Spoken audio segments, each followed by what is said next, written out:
그런가 하면 3억 명이 팔로우를 하고 있는 테일러 스위프트가 3억 명보다 아마 더 될 것 같은데 해리스를 공개 지지했는데 그러자 트럼프 후보가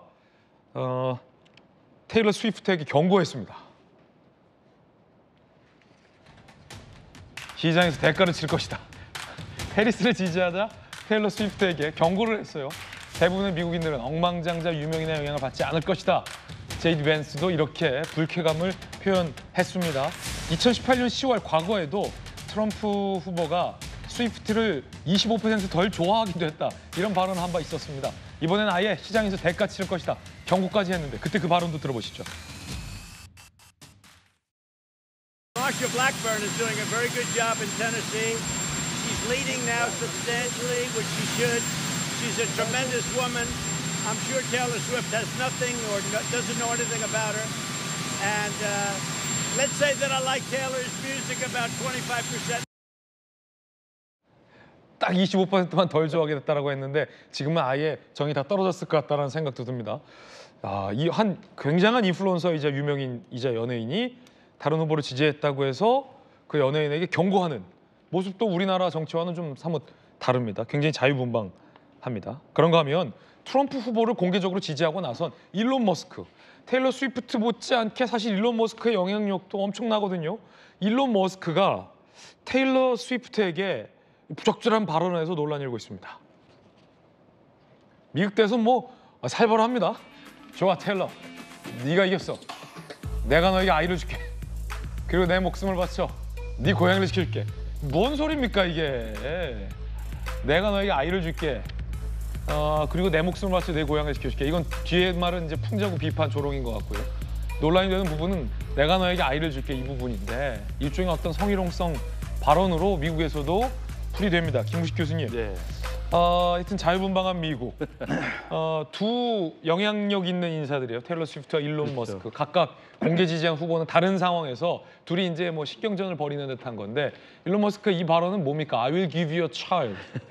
저게 이제 굉장히 듣는 여성 입장에서 특히 당사자라고 할 수 있는 스위프트 입장에서는 굉장히 기분 나쁜 성희롱 발언이죠. 저건 굉장히 이제 심각한 이야기라 할 수 있는데, 근데 이제 일론 머스크 입장에서는 전후 맥락을 보면 이 머스크라는 이 테슬라 CEO가 미국 내에서 굉장히 유명한 인플루언서인데 네. 그 전에도 자신의 정자를 결혼하지 않은 미혼 여성에게 기증해서 아이를 낳게 한 경험이 있어요. 아마 이제 그런 맥락을 깔고 내가 너에게 아이를 갖게 해줄 때 내 정자를 또 기증해 줄게 뭐 이런 식의 이야기를 했다고 해석이 될 수 있습니다. 아니면 혹시 이제 트럼프 후보가 예전에 했었던 이 캣맘. 그렇죠. 고양이와 혼자 사는 여성을 이제 스위프트에 어떤 빗대서 그렇죠. 조롱한 걸 수도 있겠군요. 왜냐하면 이게 결국 이게 생태권, 낙태권에 관한 논란으로 결국 번지게 돼 있거든요. 그렇군요. 그다음에 지금 최고의 경합주에서 붙어 있는 것들이 대부분 지금 주민투표를 선거 후보 대통령 투표랑 주민투표를 낙태권 투표를 같이 하게 돼 있어요.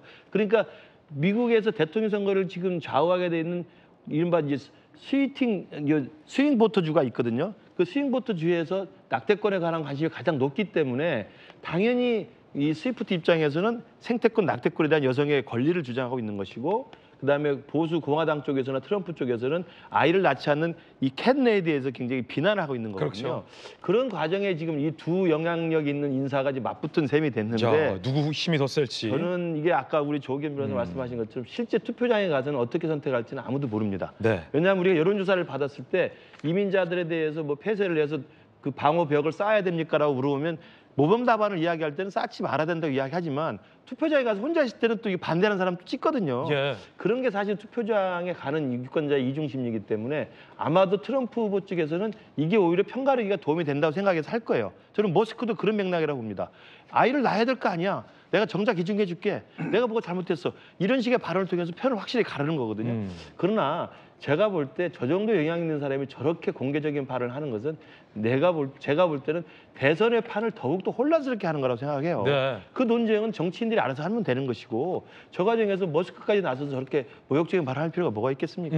그러나 어찌됐든 그 밑바닥에는 백인, 그다음에 이민을 반대하는 백인 보수 유권자들의 심리, 그다음에 낙태를 찬성하는 여성 유권자들의 심리, 이런 것에 대한 교묘한 지금 그 편가르기 심리가 들어가 있습니다. 누가 이길지는 그 편가르기의 최종 승자가 누가 될지는 투표장에서 결정이 될 겁니다. 그러나 예. 정치판이 우리나라도 그렇고 미국도 그렇고 유럽도 그렇고 너무 극단적으로 지금 분열되고 균열되는 건 심각한 지금 위기 상황이라고 볼 수 있습니다. 네.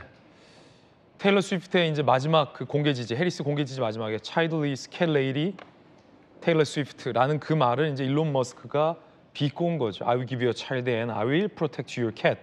내가 너에게 아이를 줄 테니까 고양이는 내가 질투해줄게. 고양이 타령하지 마라는 의미인데 한국에서라면 뭐 전혀 상상할 수 없는 발언이 일론 머스크 입에서 이제 나온 건데 미국이라는 분위기를 여러분들이 좀 이해하시면서 들으시면 될 것 같습니다. 그만큼 이 두 셀럽들의 어떤 신경전도 치열하다라고 보면 될 것 같습니다.